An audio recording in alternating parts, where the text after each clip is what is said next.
2003, someone told you, Pita मैं हूँ, छड़ गई है तेरे को. I am drinking, you're getting drunk. What caused that outburst and who was it? It was 2004 and it was Rakesh, Your boss?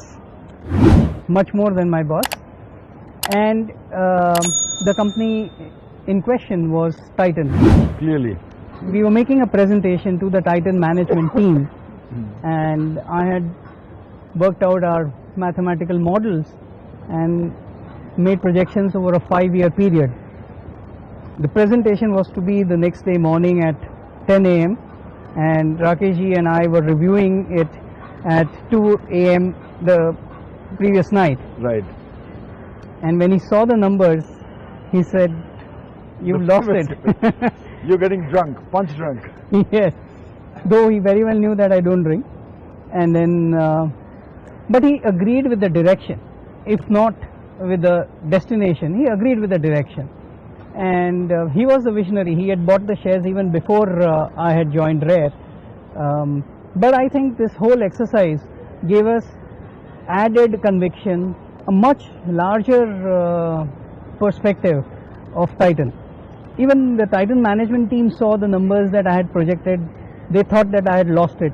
But the reality is, if you fast forward 5 years later, the Titan management team had achieved the top line in the 5 years that I had projected, which they thought was impossible, and they achieved the bottom line with 1 year lag. You knew that at that time that this was going to be a superstar? I knew that this will be a great company. I didn't know that this would be a super stock. So They go hand in hand. they do go hand in hand over a period of time, but there are significant lead lags. So I was quite clear that this would be a great company. You actually told them to change their model, right?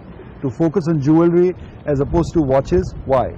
After joining Rare, when I first went to Titan, I realized that Titan was deploying its best talent in the watch business, Right. which had great margins, and not in its jewelry business, which had significantly lesser margins. However, during my calculations, I realized that the return on capital employed on the jewelry business was significantly greater than the return on capital employed for watches.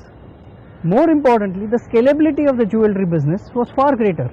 And to me, return on capital employed and scalability are two big mantras for long-term value creation for the company and wealth creation for